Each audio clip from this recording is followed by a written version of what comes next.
The Hindu Yogi Science of Breath by Yogi Ramacharaka. Chapter 13. Vibration in Yogi Rhythmic Breathing.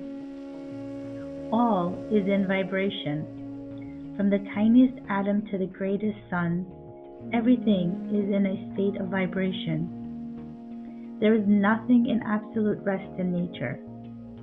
A single atom deprived of vibration would wreck the universe. In incessant vibration, the universal work is performed. Matter is being constantly played upon by energy, and countless forms and numberless varieties result. And yet even the forms and varieties are not permanent.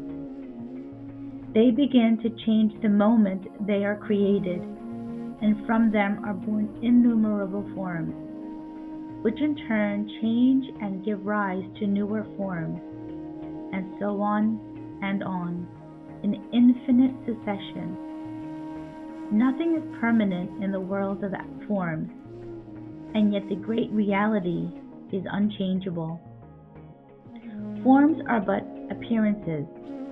They come, they go, but the reality is eternal and unchangeable. The atoms of the human body are in constant vibration. Unceasing changes are occurring. In a few months, there is almost a complete change in the matter composing the body, and scarcely a single atom now composing your body will be found in it a few months hence. Vibration, constant vibration.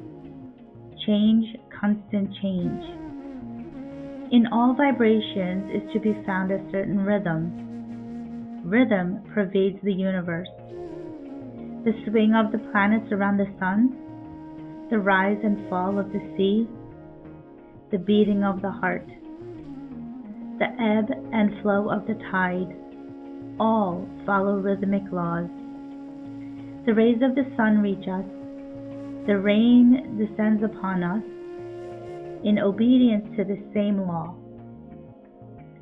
All growth is but an exhibition of this law. All motion is a manifestation of the law of rhythm. Our bodies are as much subject to rhythmic laws, as is the planet in its revolution around the sun. Much of the esoteric side of the yogi science of breath is based upon this known principle of nature. By falling in with the rhythm of the body, the yogi manages to absorb a great amount of prana, which he disposes of to bring about results desired by him. We will speak of this at greater length later on. The body which you occupy is like a small inlet running into the land from the sea. Although apparently subject only to its own laws, it is really subject to the ebb and flow of the tides of the ocean. The great sea of life is swelling and receding, rising and falling, and we are responding to its vibration and rhythm. In a normal condition, we receive the vibration and rhythm of the great ocean of life and respond to it. But at times, the mouth of the inlet seems choked up with debris, and we fail to receive the impulse from Mother Ocean, and inharmony manifests within us. You have heard how a note on a violin, if sounded repeatedly and in rhythm, will start into motion vibrations which will in time destroy a bridge. The same result is true when a regiment of soldiers crosses a bridge, the order being always given to, quote, break step, end quote, on an occasion, lest the vibration bring down both bridge and regiment. These manifestations of the effect of rhythmic motion will give you an idea of the effect on the body of rhythmic breathing. The whole system catches the vibration and becomes in harmony with the will, which causes the rhythmic motion of the lungs, and while in such complete harmony will respond readily to orders from the will. With the body thus attuned, the yogi finds no difficulty in increasing the circulation in any part of the body by an order from the will, and in the same way he can direct an increased current of nerve force to any part or organ, strengthening and stimulating it. In the same way, the yogi, by rhythmic breathing, catches the swing, as it were, and is able to absorb and control a greatly increased amount of prana, which is then at the disposal of his will. He can, and does, use it as a vehicle for sending forth thoughts to others and for attracting to him all those whose thoughts are keyed in the same vibration. The phenomena of telepathy, thought transference, mental healing, mesmerism, etc., which subjects are creating such an interest in the Western world at the present time, but which have been known to the yogis for centuries, can be greatly increased and augmented if the person sending forth the thoughts will do so after rhythmic breathing. Rhythmic breathing will increase the value of mental healing, magnetic healing, etc., several 100%. In rhythmic breathing, the main thing to be acquired is the mental idea of rhythm. To those who know anything of music, the idea of measured counting is familiar. To others, the rhythmic step of the soldier. Left, right, left, right, left, right. 1, 2, 3, 4, 1, 2, 3, 4 will convey the idea. The yogi bases his rhythmic time upon a unit corresponding with the beat of his heart. The heartbeat varies in different persons, but the heartbeat unit of each person is the proper rhythmic standard for that particular individual in his rhythmic breathing. Ascertain your normal heartbeat by placing your fingers over your pulse, and then count 1, 2, 3, 4, 5, 6. 1, 2, 3, 4, 5, 6, etc., until the rhythm becomes firmly fixed in your mind. A little practice will fix the rhythm so that you will be able to easily reproduce it.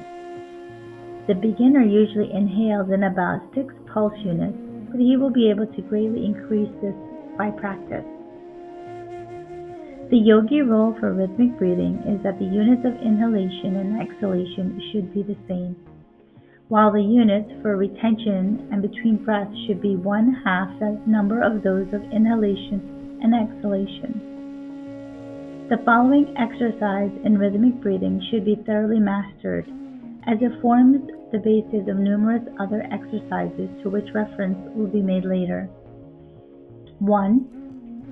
Sit erect in an easy posture, being sure to hold the chest, neck, and head as nearly in a straight line as possible, with shoulders slightly thrown back and hands resting easily on the lap.